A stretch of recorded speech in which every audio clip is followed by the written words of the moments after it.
to another vlog. I am currently driving to work. If you guys are new here, my name is Amanda. I'm a registered dietitian. I'm vegan. I do yoga. If you like that kind of stuff, nutrition, health, wellness, and whatnot, and vlogs, because that's pretty much what I like to make, and I like to sit down and chat with you. Make sure you press that subscribe button and press notifications if you want to know when I'm posting. If not, well, you made it this far, so I appreciate you being here anyway. Today's going to be another dietitian, what do I call them? I haven't done them in so long because I've been so busy since school started. But it's going to be a day in the life of a clinical dietitian. Currently I work in the hospital, like I said before. And as a clinical dietitian, I don't give people meal plans. Like, I don't tell them, okay, for breakfast, lunch, and dinner, you eat this. I just make sure that patients are getting the right amount of energy that they need for their specific body, for their specific condition.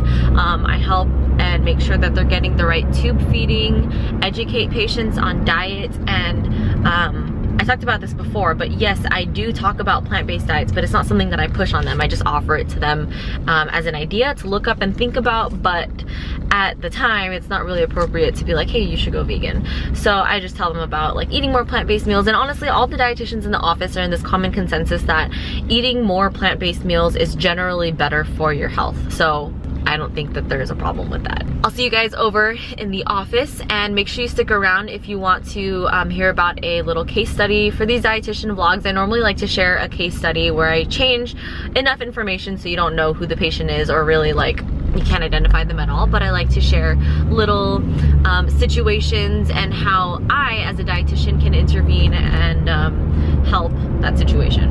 So make sure you stay tuned for that, and I'll see you in a little bit. I'm off and I just dropped my water bottle on my foot. All right, so Miss Jo Cinders is a 65-year-old female admitted for urinary tract infection. She presented to the emergency room with an altered mental state, meaning she was just in there. She was kind of like confused, which happens a lot with people who get infections sometimes, especially the older population. So literally that's all I could find on her present state, her present diagnoses, because she was a new admit. She just gotten admitted the night before. She's just laying in bed. I come into work early in the morning, so there's not really much else going on. The doctors haven't even come and rounded and completed their notes yet. So I really couldn't give a complete background, like she has diabetes, she has hypertension, she has cardiovascular disease. I just have to go off of the fact that she came in with an altered mental state and she had a UTI. So the reason why I went in to go see her is because she had a Braden score of 8, and Braden score is basically the score that's given to you based on the like integrity of your skin. The lower the Braden score is, the more at risk you are of having a skin wound, like a pressure ulcer, which I've talked a lot about in my other dietitian clinical case studies. So make sure you check those out if you want a little more background on wounds and pressure ulcers, pressure injuries as they would also be called. So I was supposed to see her for that low Braden score. She also already did have wounds, meaning she's probably bedridden, and her skin's already weak, so she has some like pressure ulcers. So she also had a swallow evaluation. Now, dietitians are supposed to see patients, all the patients who have a swallow evaluation ordered, because we're supposed to be the ones to oversee, okay, so they failed their swallow evaluation, meaning they can't swallow safely, so they have to have tube feeding or other sorts of nutrition given to them, or yes, they finished, or yes, they passed their swallow evaluation, great, so let's give them a diet that is meant for their condition. So for this lady, when I went in to go look at her chart, I went to see her swallow evaluation, and the speech therapist or the speech language pathologist wrote in her note, she tested out different types of foods and liquids to see if the patient is safe enough to drink or like eat food by themselves, because what we don't want is to give somebody a oral diet and then they end up choking on water, they choke on food, and then it just takes us like 5 steps back. So anytime that somebody comes in that's altered or doesn't seem like they can can't swallow or speak or anything properly, we have to make sure that they can swallow safely by themselves. Otherwise, we run the risk of aspiration, which means that they just choke on their food, which just causes a whole big issue of problems that we really don't need right now, because we're trying to focus on this lady's UTI. We're trying to focus on her altered level of consciousness. So she said severe oropharyngeal dysphagia, which basically just means that, you know, she can't swallow, significantly worsened since previous speech therapy bedside swallow evaluation in February 2019 per her chart review. So it seems like this patient already has had a visit over in the hospital and also failed her swallow eval, but not as bad as before. So the speech therapist recommended nothing by mouth, NPO, which means nil per os, which is Latin for just don't have anything by mouth, which is an order that doctors usually give patients before, you know, surgeries, or if a patient is not safe to eat anything, they do NPO. And may benefit from small amounts, like 1/3 teaspoon presentation of just water, just for oral gratification. So something like ice chips or something. Oral gratification just means allowing the patient to have something in their mouth, and then we'll gather more information when son is present.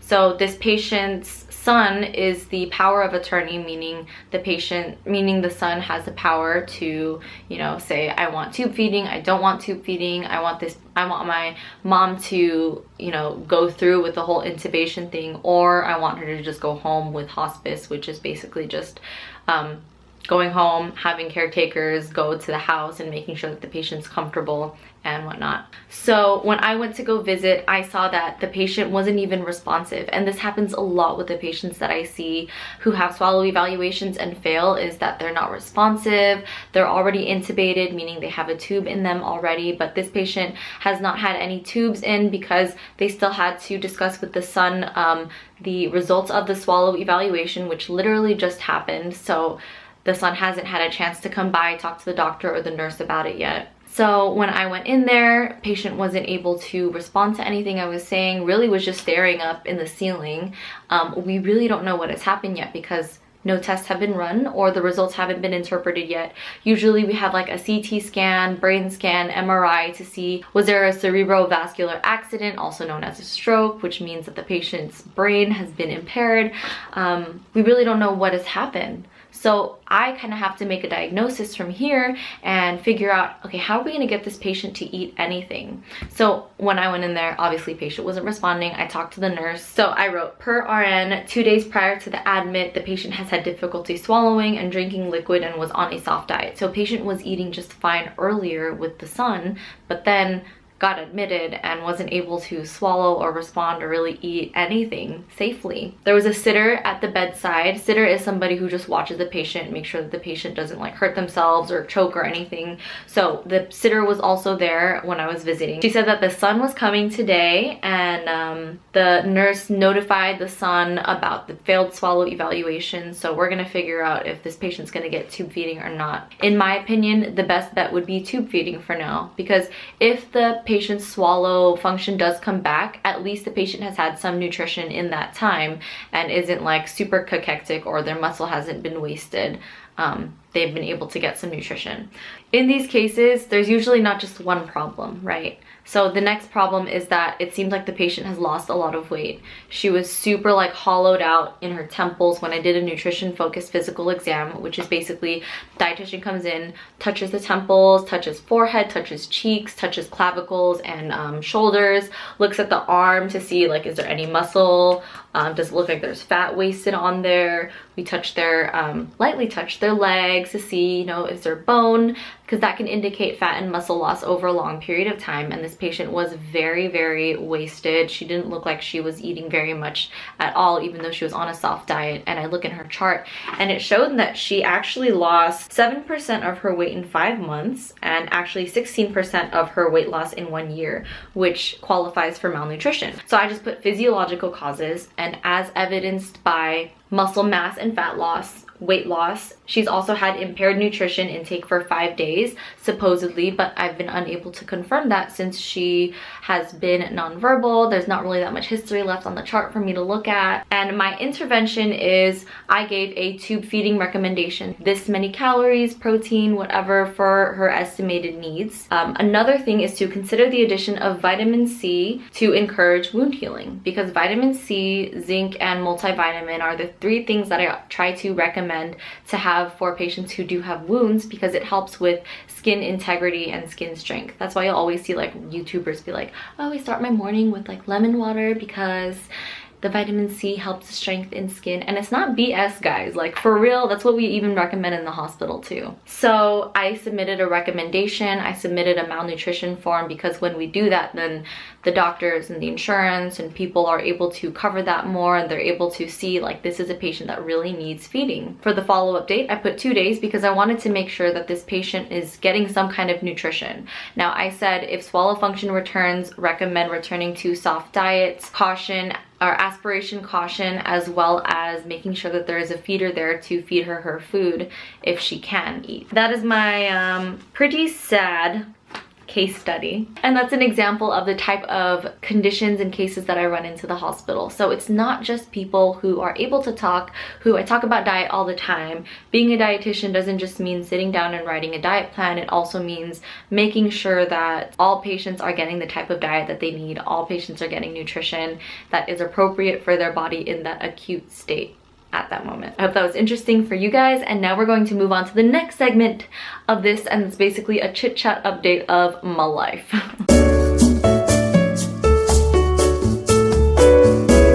Okay, hi. Instead of water, I actually decided to get me some CBD oil. This is, I've talked about this before, and this is actually the only CBD oil that I've been using lately.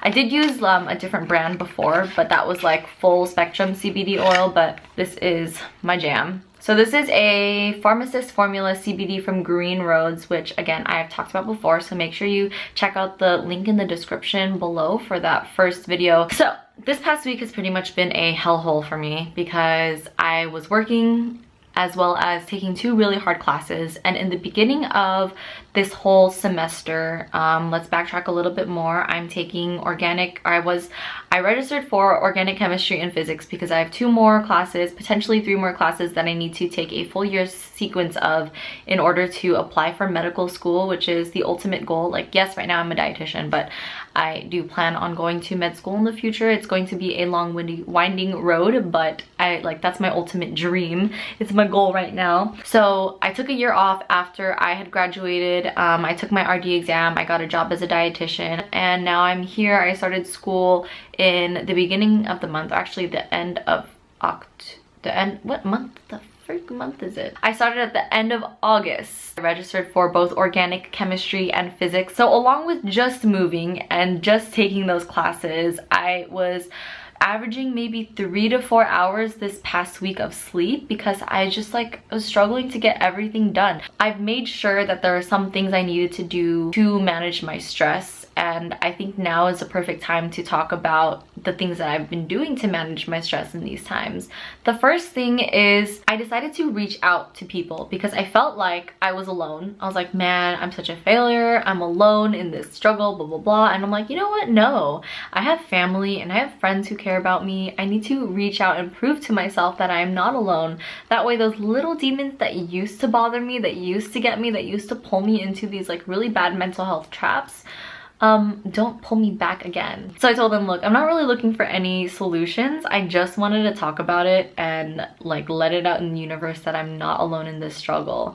And they completely understood, and knowing that I was supported really helped ease the load. And they, even though I wasn't looking for solutions, them giving me their feedback was really helpful. Thank God throughout the week I had at least CBD oil. I could feel my stress building up. Let's rewind a little bit. What the heck is CBD? So CBD is an abbreviation for cannabidiol,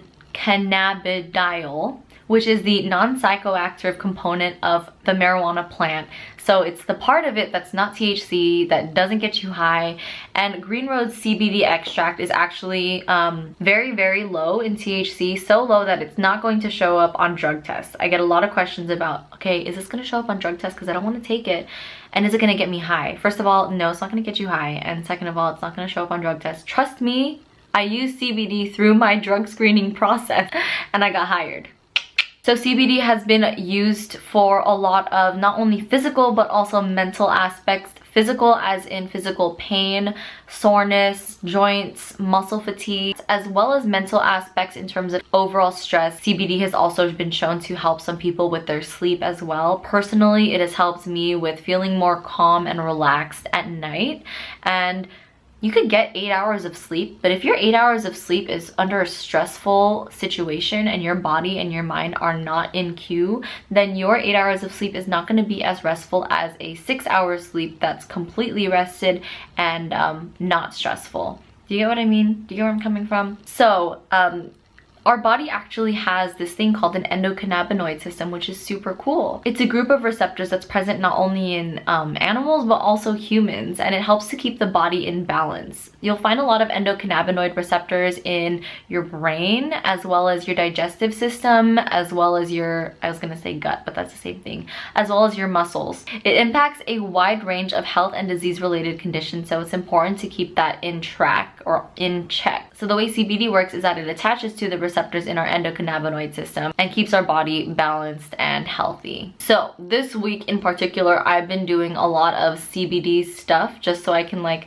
try to stay as sane as possible. Now, I don't normally go as hard in the paint with this anti-stress stuff, but I knew that extra stress would not be good for me. Extra stress is just not good for your hormones, and especially for sleep, because we all know that REM sleep is so important for brain function and refreshing and renewing. And if I don't get good quality sleep, then I don't function that well. I have to take care of myself so I can better take care of other people. And in order to do that during these times, things like CBD, yoga, talking to people, journaling, drinking calming teas, drinking, there's a CBD coffee that Green Roads has that I've been drinking as well. That is really, really helpful. So CBD works, and I've been waiting to use this so I can explain it to you and then drop it under my tongue. So you drop it under your tongue and hold it under your tongue for 30 seconds. And the reason why is because there's like a thin layer of skin under your tongue that goes directly to your bloodstream. So you can get as much like CBD, I guess, absorbed into that bloodstream, and then you swallow. There's also CBD gummies. These are the relief toads. These are actually the only gummies I think that are vegan. The other ones have gelatin in them, but this one is vegan. Obviously it says vegan right there. So there are options for us plant people. So these I like to take when I'm feeling super extra, but this week I'm okay. I don't really need to take them. Plus I kind of want to save them for a rainy day. So the CBD oil is all I really need. If you're interested in trying out CBD, you want to try out Green Roads, make sure you check out the link in the description below. I have a 15% off discount if you want to try it and experiment. What I like to tell people is it's definitely not going to do you any harm. Like, worst case scenario, it does nothing. Best case scenario, it helps you during a very overwhelming, stressful time in your life. It helps you fall asleep faster. It helps you like recover faster. Because your stress lowers, let me tell you something about stress, okay? Stress can mess up your skin. It can mess up your hair and your nails, and also mess up digestion. When I'm super stressed, my digestion just goes down south, and it's just a bad feedback loop because I'm like, oh my gosh, I'm not pooping. And then I'm stressed about the fact that I'm not pooping, and I'm not pooping because I'm stressed. It's just not a good look, y'all. So also, stress can also make you hold on to fat, water retention, and it just is not overall a good look. So we try to avoid stress as much as possible and stay as sane as we can, not only to help ourselves, but like I said before, to help other people. So yeah, that's, you know, if you want to try it out, you're welcome to. And I really appreciate if you go through the link in my description, but you do what you want. We are ending the vlog up with this. I hope you guys enjoyed this case study, this little talk about stress, my life update, day in the life thing. I know it's going to be really, really long, so I really appreciate if you've made it this far. If you like this video, make sure you press the like button, subscribe if you haven't and you want to see more. And I will, yeah, I'll definitely see you in the next one. Wishing you a wonderful morning, noonday, or night wherever you are. Bye.